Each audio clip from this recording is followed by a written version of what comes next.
Jesus, Holy Spirit, good morning. Lord, thank you this morning, Lord, that you wake us up, Panginoon, na nandirito kami, Lord. And thank you that you give us our life this morning. And we are so blessed that we are here. And we pray for others as well, Lord, na they don't wake up this morning. And but we are here. Lord, thank you for our life and the life of all of us in here in Daybreak Global and those who are about to come and those who are not coming this morning, Lord. We pray for them as well. So, Lord, thank you for the life of Ate Finet, Lord, na walang kasawa-sawa. Mag-open ng Zoom namin every day, Lord. The same with Pastor Rory, with Brother um, Virgil, Lord, na yung desire ng heart nila, Lord, ay para sa iyo. The same with Ate Marisa, Lord, na walang dinidesire kundi to serve you, Lord. And thank you for loving us. Thank you for being with us as well, Holy Spirit. And thank you that you are ahead of us already. You're waiting for us, Lord. And thank you for this morning's devotion namin, Lord, na i i i-share namin sa isa't isa, Lord. And we thank you that we learn from this devotion this morning, Lord, and we carry it in our life. As the song said, nothing is impossible. So whatever your plan for us, we know, and I know that your plan for us is to prosper us, not to harm us, Lord, and to give us a future and a hope. So in Jesus' name I pray, amen and amen. Amen. Amen. Amen. Pwede na akong mag-share. Ate Finet, di ba? Naka-ano na. Yes, sis. Thank you. Naka-co-host na po kayo, sis.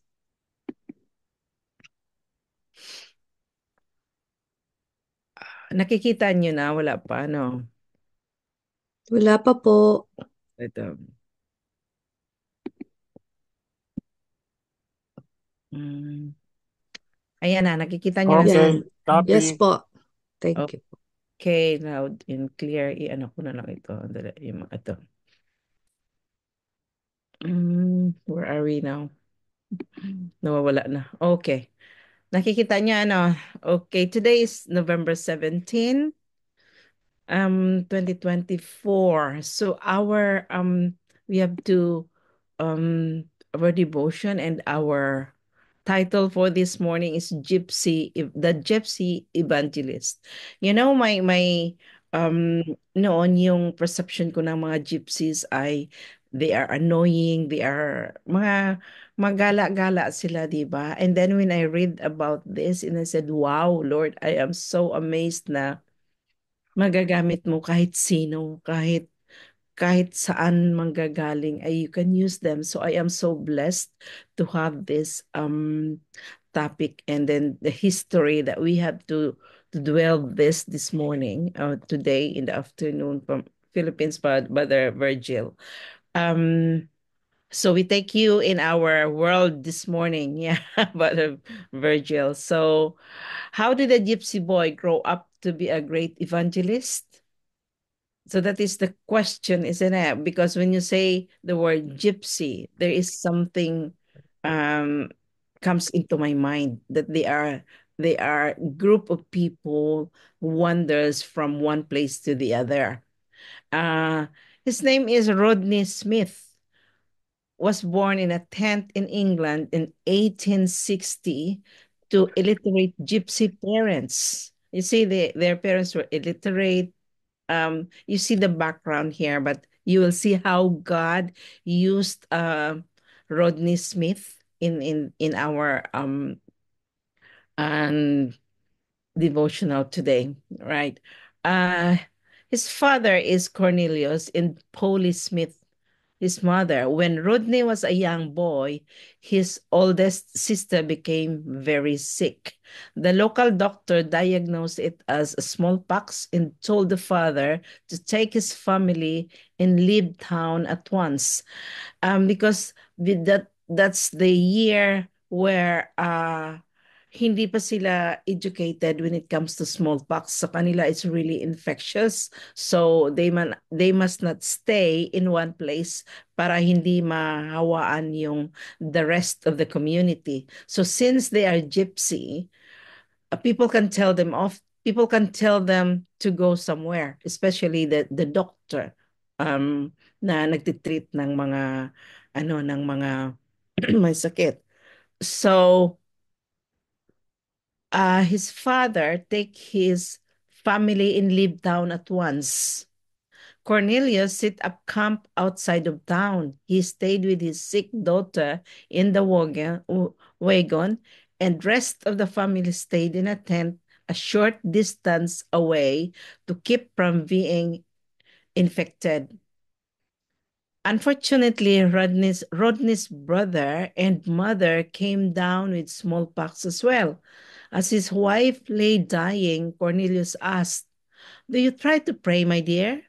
She answered, "Yes, I am trying. And while I am trying to pray, it seems as though a black hand comes before me and shows me all that I have done." So, when you are sick, wala kang iniisip kung di yung mga nakalipas, yung mostly sa atin, 'di ba, may sakit tayo. If we are not hindi natin alam yung word ng Panginoon. Ang sasabihin, "Oh, this is a punishment for me kasi ito yung ginawa ko noon." So that is what Polyhabs saw. There's a black something, the hand that coming up to her and telling her yung nakalipas niya, especially yung mga mali niya. And something whispers, you see, talagang yung enemy is, if you are not covered with the blood of Jesus in your ears, yung mga mind mo, it's open, that is where the entry point of our enemy. And nagwi-whisper, "There is no mercy for you." So this is happening to us sa atin ngayon. It's not new. And God is the same from yesterday, today, and tomorrow. So, but then again, it's us that kulang tayo ng word ni Lord sa atin at hindi natin alam. But so amazingly, this is what happened. Yung nagwi-whisper sa atin, "No mercy for you." As a boy, Cornelius had heard the gospel while in prison. So, tingnan mo yung background ng parents niya. The father is illiterate, walang education, at saka na-priso din. And they become a gypsy, wondering where they can settle with a tent and a wagon. And and so he told her what he had learned, that Christ died for sinners and that he was her savior if she would look to him. After he finished, she threw her arms around him and kissed him. The wife of Cornelius, that is Polly. Cornelius went outside the tent and wept. As he did so, he heard her singing, "I have a father in the promised land." Sorry. "My God calls me. I must go to meet him in the promised land." So Cornelius hurried back into the wagon and asked, "Polly, my dear, where did you learn that song?" She said, "I heard it when I was a little girl. One Sunday, my father's tent were pitched on a village green, and seeing the young people and others go into a little chapel, I followed them in, and they sang those words." She kept singing the words over and over. That children's song became a lifeline that pulled Polly from her darkness into God's light. She died the next day. Several years later, Cornelius himself determined he must turn to God. He went to a meeting at the mission hall where he was wonderfully converted. He became home He came home a new man. Observing the change, young Rodney had a deep longing to experience the same change in his own life. One evening, he was sitting near his father's tent. Rodney asked himself the question, are you going to wander about as a gypsy boy and a gypsy man without hope? Or will you be a Christian and have some definite object to live for? So if you see here, go back to the other slide in here, you see the children, um, the legacy that the parents have seen to them, especially the wife of Cornelius, especially Polly. She heard when she was young and she was so curious, but and at the end nagamit din niya yung narinig niya at saka yung ano ng parents niya. So we don't know now yung mga young ones natin, nakikita nila tayo, ano ang nakikita nila, madadala ba nila in the future pag wala na tayo? So, yan ang legacy na maiiwan natin sa kanila. The other day, I can't remember, 2 days ago, yan yata ang na di-discuss din natin sa ano sa dito sa Daybreak na what legacy we will leave to our children. What people, kung namawala na tayo, what people will say about us, the goodness na iniwan natin. Na it's really God's plan. It's God's will na we are here.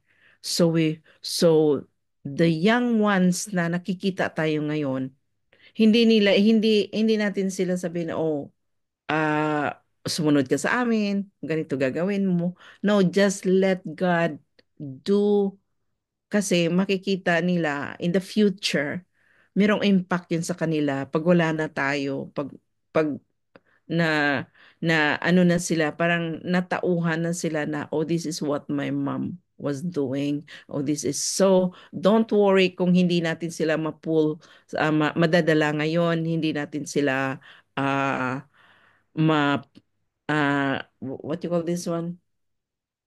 Hindi natin sila hindi nila magagawa yung mga ginagawa natin. Because God has a plan, God has a timing, and it's always the perfect timing. So we leave it to God na yung ginagawa natin ay may bunga. But hindi natin makikita yung bunga ngayon, but then it's in the future. So don't worry about the fruits na sa ginagawa natin. We keep on doing for the Lord. So this is what's happening sa buhay ni Rodney Smith. So the question that he asked himself is, are you going to wonder about as a gypsy boy and a gypsy man without hope? And will you be a Christian and have some definite object to live for? So, as a young boy, ito ang itinatanong niya sarili niya, which he answered it himself. He surprised himself when answering his own question. By the grace of God, I will be a Christian and I will meet my mother in heaven. So meron siyang purpose, meron siyang excitement sa life niya na makikita niya yung mother niya.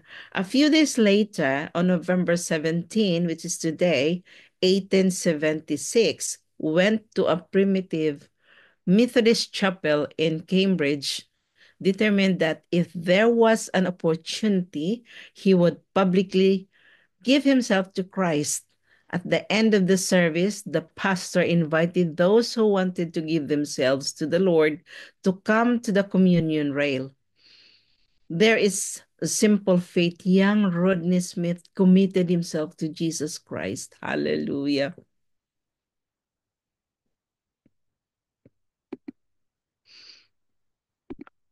So he went home, and his father wept as Rodney told him that his prayer had been answered.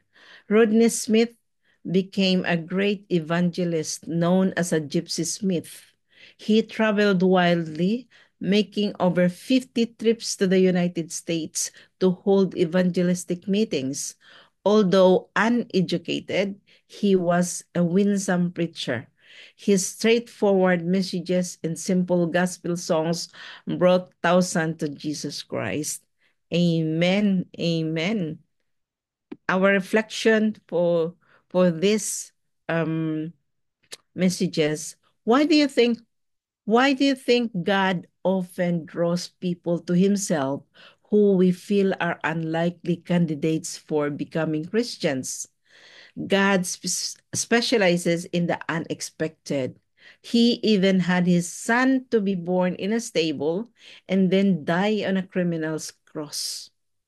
This reminds us that since God is the God of unexpected, no one is eliminated as a candidate for his kingdom. Amen. So that's why the song says, nothing is impossible. With God, nothing is impossible. And this is where the verse came from. Remember, my brothers and sisters, that a few of you were wise in the world's eyes, or powerful, or wealthy when God called you. Instead, God deliberately chose things the world considers foolish in order to shame those who think they are wise. It's in First Corinthians chapter 1, verse 26 and 27. So it is so powerful, this devotional this morning. And I am so amazed. My heart is so glad that our God is a God of impossible. Tayos na mga human being, we think it's impossible, but take note of it, with God, nothing is impossible. Yung mga rubbish na mga iniisip ng mundo, yun ang ginagamit ng Panginoon. Jesus came, he said to sa mga Pharisees and Sadducees, I come not for the healthy. I come for the sick because they need a doctor. Hindi si Jesus pumunta dito, bumaba from heaven to earth para mag-ano sa mga mabubuti or mga walang sakit. Dumating si Jesus para sa mga sakit, sa may mga sakit, at he died for us, for our sins. So this is our reflection for today. And thank you for letting me share this powerful devotion for today. And I am so blessed. And I pray that we will receive it in our heart, that you will tell yourself that I am a sinner.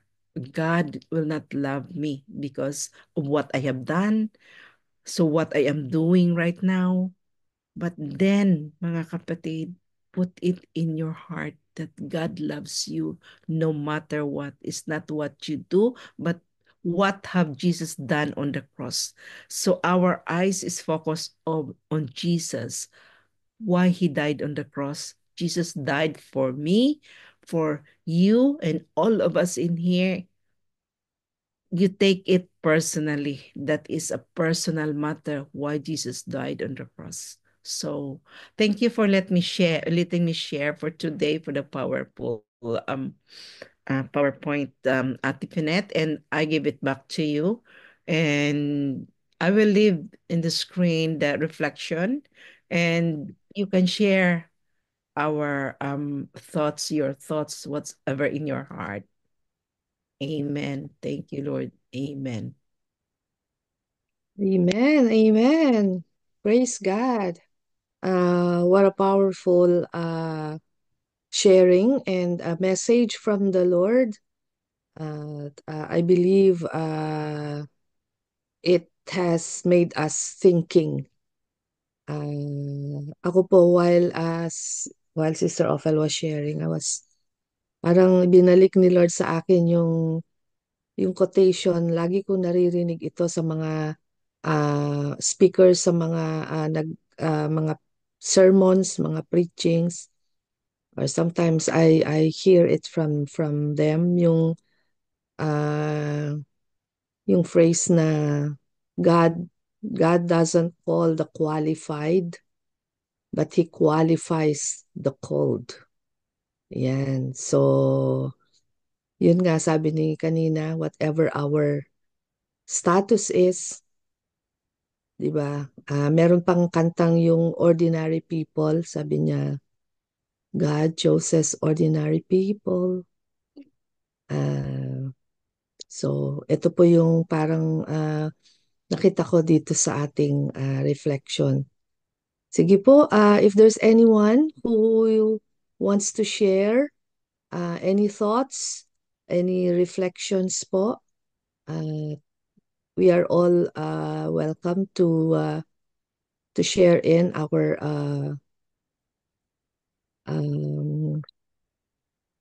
reflections po dito sa ating devotion today.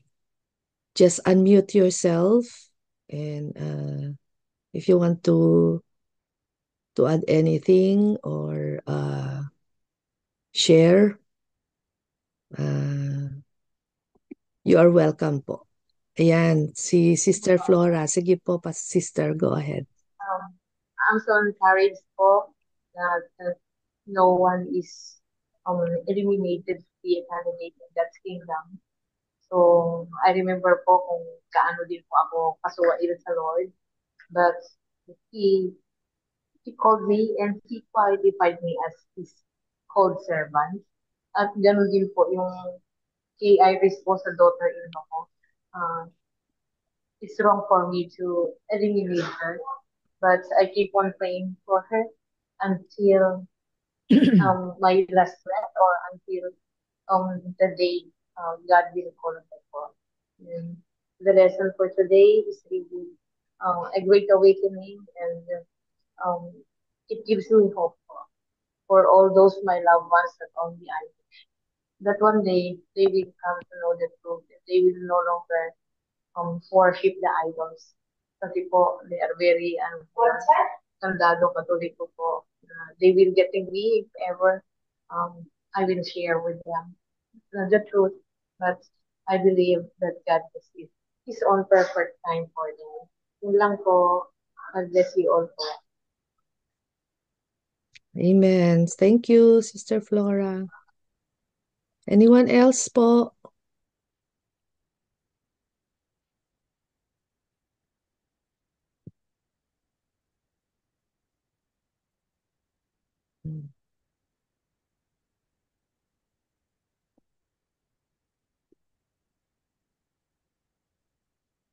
Sige po, kung wala na pong mag-share,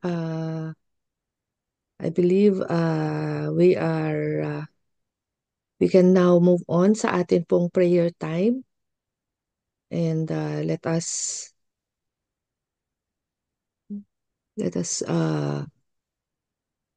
lift up to God in prayer. As usual, yung mga prayer requests natin. At unahin na po natin yung ating mga kapatid na mayroong karamdaman. Katulad po ng sinishare ni Brother Virgil kanina po sa ating umpisa, maka yung iba sa atin hindi po narinig yon, na yung kanya pong sister-in-law na ipinag-pray po natin ay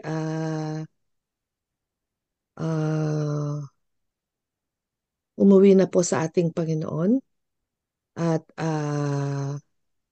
let us pray for their family, for God's comfort and strength as they go through this difficult time of losing a loved one. So isama po natin sila. Ano pong family, Brother Virgil? Ano po yung family? Jocelyn Buenaventura Ampil. Ayun. Sister-in-law ko po. Apo. Wife po siya nung pastor ko pong kapatid na nasa States na pumanaw na rin po. Opo. Byuda na po siya eh. Opo. Kanya ano po. Yan. So, ang family po ng Buenaventura at Ampil, Opo. isama po natin sila sa ating pong prayers. Thank you, God. Thank you, Lord for Jesus. the loss of their loved one. Yan. And sige po, and all others na mayroon pong karamdaman, kung wala man po sila dito sa ating prayer list, isama na din po natin, banggitin natin ang kanilang mga pangalan, believing in faith that God knows them by name at alam ng Panginoon kung ano po yung kanilang kalagayan at kung ano ang kanilang pangangailangan when it comes to healing. Maaring hindi physical, kundi kasama na din po yung hindi lamang physical, kundi kasama na din po yung emotional, spiritual, financial. Kaya kasi napakahirap po na nagkakasakit sa panahon ngayon dahil kung sa sobrang mahal ng mga gamot na lang at kaya yung pagpapadoktor na lang kaya yung iba ay talagang helpless at wala silang mga kakayanan, but we believe that God is a God of the impossible. Kaya yung ating opening song kanina, very powerful at walang hindi kayang abutin at gamutin at ayusin ng ating Panginoon. As we lift up to Him all our prayer concerns, yan po yung ating panghahawakan na kanyang pangako that He will never leave us, He will never forsake nor fail us. Sige po, so for 1 minute, let us all join together. Let us unmute, open our microphones, sama-sama at sabay-sabay po tayong manalangin para sa ating mga kapatid na mayroong karamdaman. At sama na po natin yung mga kapatid natin, ang family nila, Brother Virgil, as they go through this difficult time of losing their loved one. Sige po, tayo pong lahat sa atin pong prayers for prayer blast na ito. Hallelujah. Hallelujah. Red Hat's Yes, open Father hybrid cloud God, platforms bring you are a consistency to God the of way we build the impossible. systems that run the world's At walang vehicles. Now, kaya you can build new features sagutin faster and deploy when they're ready. With Red Hat, there's always a way. Maraming salamat po. That you are My that brothers and peace. sisters, Alam namin for the ang family lahat, of my Panginoon, sister, nangyari Giselle, ipulingit sa inyo dear Lord, sa buhay ng Lord. Thank you, Lord, mga for your kapatid na love, nawala ng for your kanilang mahal sa protection on buhay. our family. Ang pamilyang We pray also Benaventura, for pamilyang our Bill, friends, O God, silan sa you, kanila, O God. Kasama namin si Cardin Brother Release, Virgil, bless si them, Sister heal them, Lord, Pastor from this Olive, crunch, Ninang Lord. Lily, We at claim yung that we iba will pa, Panginoon, fulfill sa your kanilang will for you. pamilya, Lord, You are the sa God of pagkawala ng possible, kanilang Lord. sister-in-law, All si things are Sister possible. Jocelyn. Just declare, Panginoon, Lord, your strength, In Christ's name, your Lord. peace and your Amen. comfort In Jesus' their name, family amen. right now, oh God, na ito'y magsilbing pagpapalakas, Panginoon, sa kanilang pananampalataya sa inyo, Lord. At masigit pa kanilang makilala, Panginoon, on how you are going to work in their lives through this time. Lord, we pray for those who are sick, for those who are going through other challenges in life, whether it be physical, emotional, even spiritual and financial, O God. Lord, Ikaw ang mayroong solusyon sa lahat, Panginoon, ng mga challenges sa buhay namin. And therefore, Lord, in faith, we declare, O God, your powerful presence, your powerful divine intervention, O God, sa buhay ng aming mga kapatid at sa amin pong lahat. In Jesus' name, amen. Next, ipanalangin po natin ang pillars of society na today we are focusing on the church and ministries. Sama po natin sa ating panalangin. Siyempre, palagi ang ating mga pastor, ang mga diakonesa, ang mga leaders ng iglesia, ang bawat miyembro ng pamilya, everyone who is chosen and called by God to advance the Jesus agenda. Katulad nga po ng sharing kanina na talagang ang ating Panginoon, we may not understand how he works in the lives of people, but siya lamang ang nakakaalam kung sino yung kanyang mga tatawagin and that our prayer is that He will just continue to lead by the power of His Holy Spirit as we go through different challenges in our faith journey.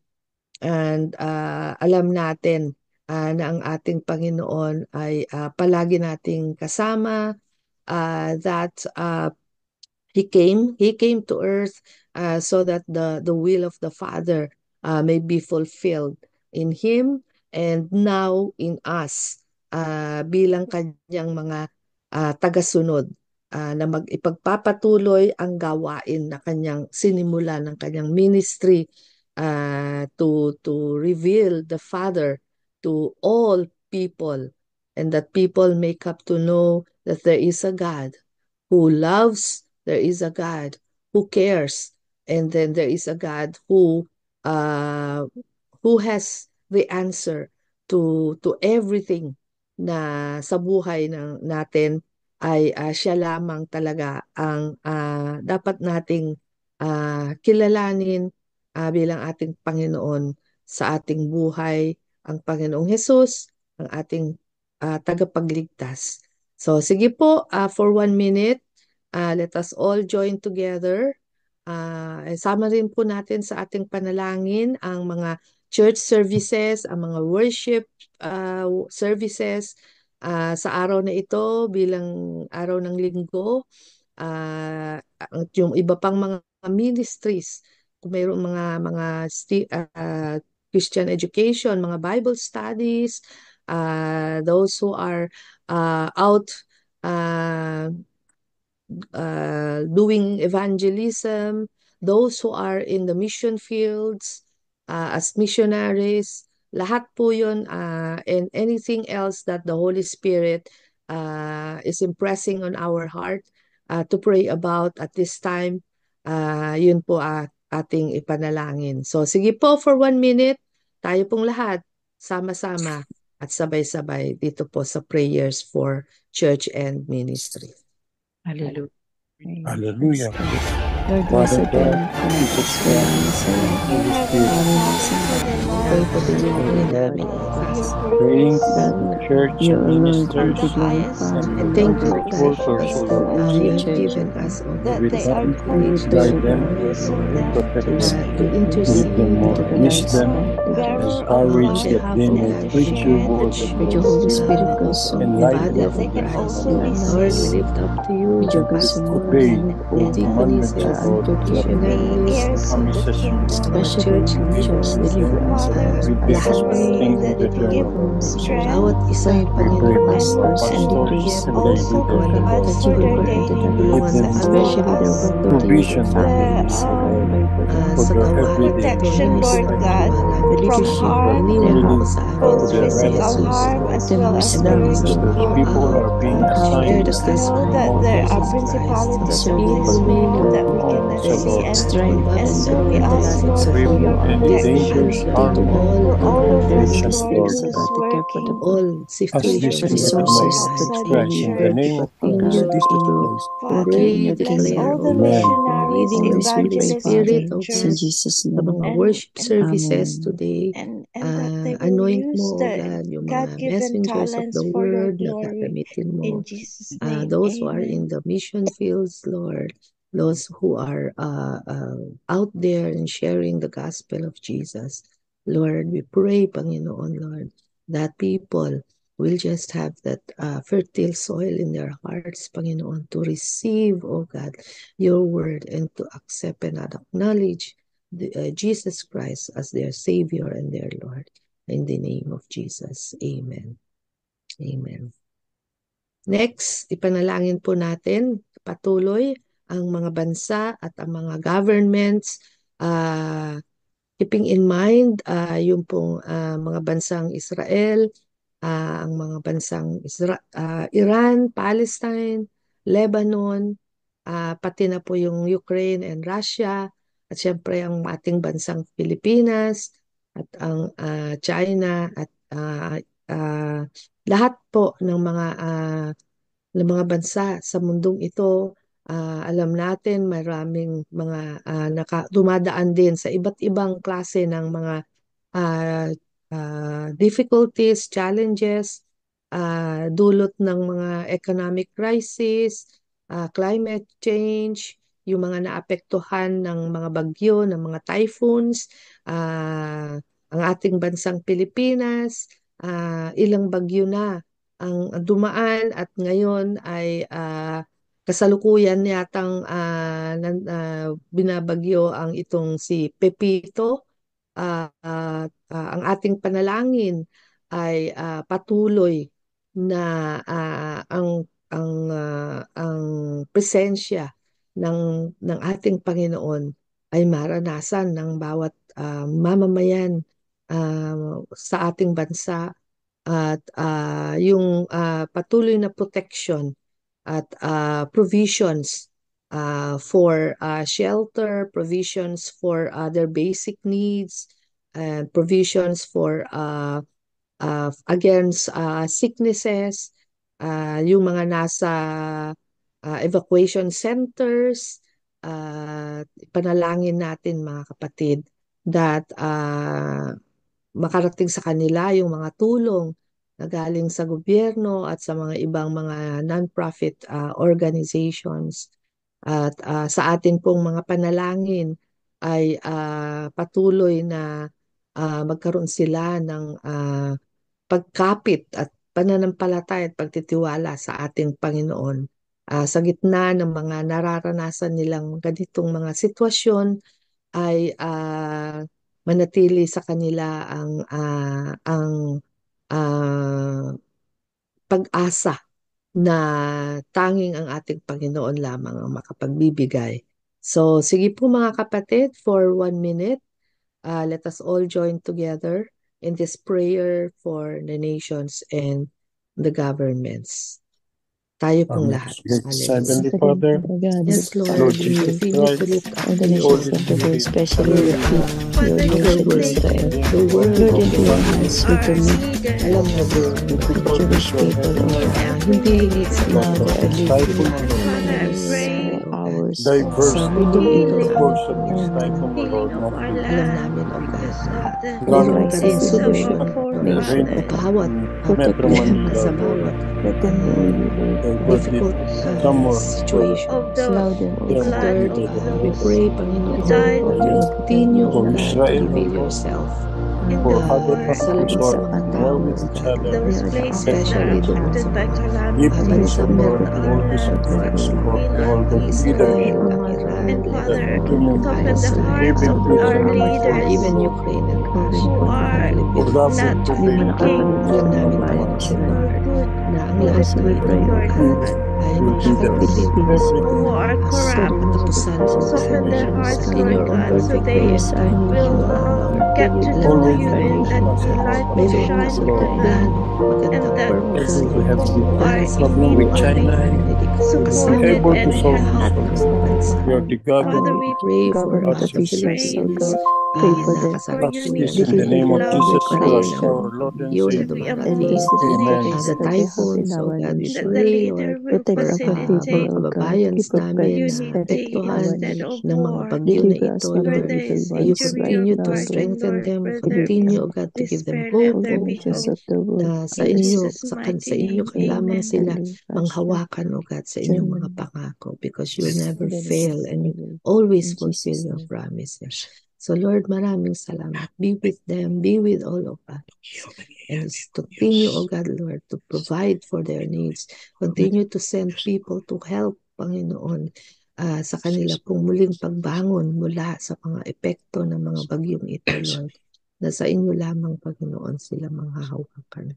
Maraming salamat po, God, for the hope that you give, you continue to give, and your love, oh God, to each one and everyone. In Jesus' name, amen. Amen.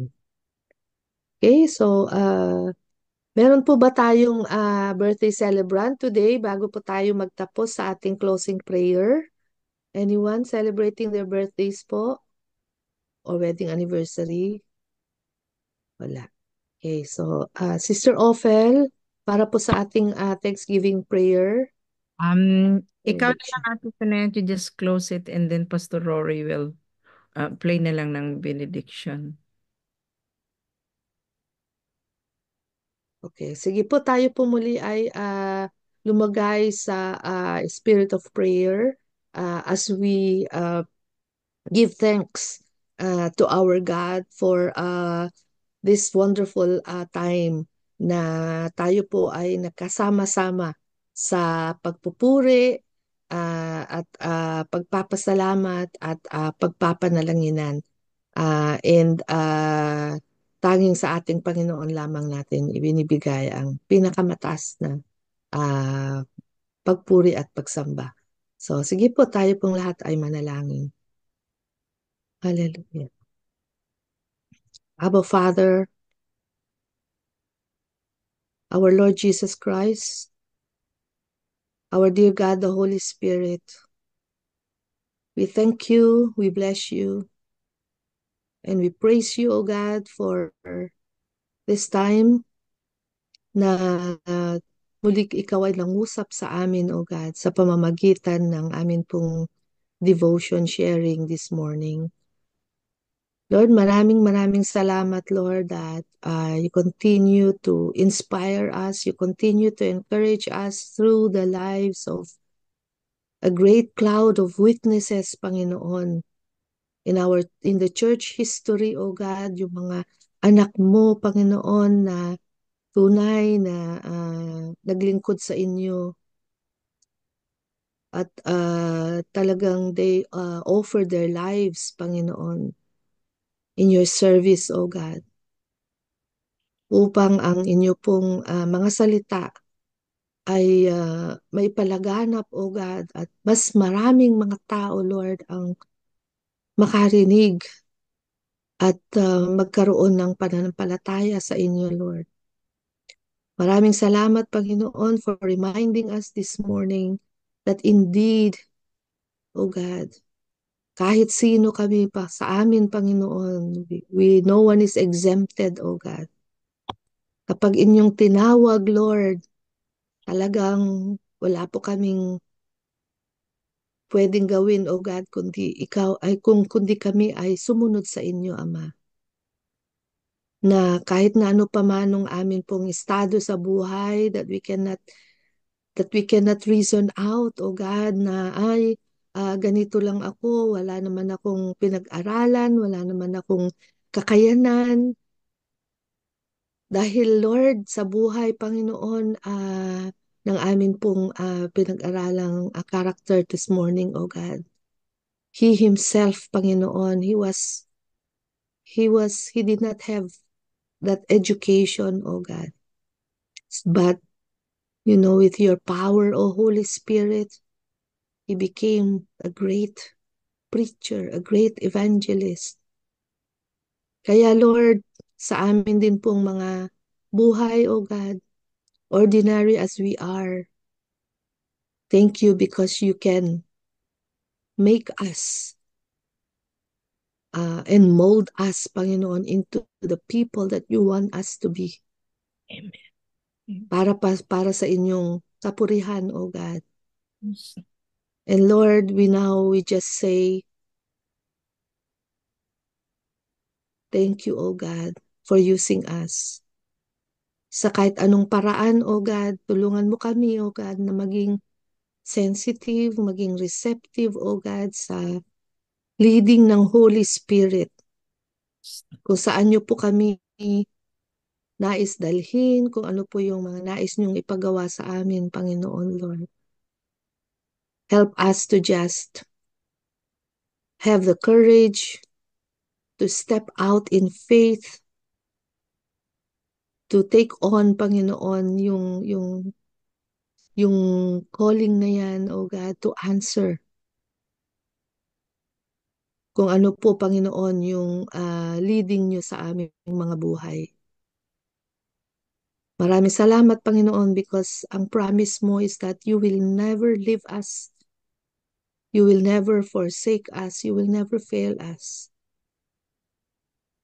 Kaya, Panginoon, Lord, create in us that willingness, that willing heart, Panginoon, to just follow your lead. And alam namin, O God, na you will provide for everything that we need when we follow you. Lord, salamat sa buhay ni kapatid na Ophel na ginamit mo sa oras na ito. Continue, O God, to bless her and her family. We declare continuous healing upon Brother Herman, complete healing, O God, from his injuries. And we also declare, O God, yung continuous strength para kay Sister Ophel as she continues her work, O God, sa kanyang workplace, as she looks after patients in the hospital, that you will continue to use her, O God, as a conduit, Panginoon, ng inyo pong blessing at yung hope and faith, Panginoon, na makikita sa kanya, O God, and sharing the word of God sa mga tao, Lord, na dadalhin nyo sa kanya, and even her family as well. Continue, Panginoon, to strengthen and deepen her faith, and bless mo, Panginoon, honor her, O God, as she continues to obey, to serve you, O God. Lord, bawat isa sa amin din, Panginoon, you know our hearts desires, mga prayer requests namin, Lord, sa aming mga puso. Alam mo lahat yun, O God. And alam namin, Panginoon, that you will answer, Lord, in your own perfect way, according to your will. Alam namin, O God, na naririnig mo lahat ang aming mga panalangin. And so we seal all the prayers that have been uttered here with the powerful blood of Jesus, as we entrust everything unto thy hands, O God, for your glory and honor, O Father. As we pray all this in the sweetest, matchless, and powerful name of our Lord and Savior Jesus Christ. Amen. Amen.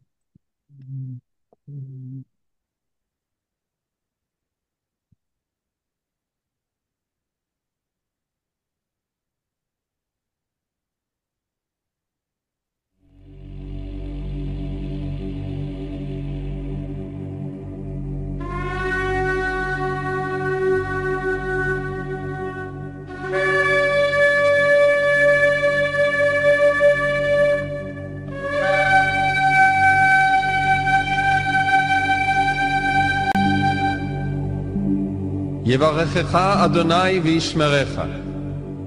יאר אדוני פניו אליך ויחונקה. יישא אדוני פניו אליך וישם לך שלום. The Lord bless you and keep you. The Lord make his face shine upon you and be gracious to you. The Lord lift up his countenance upon you and give you peace.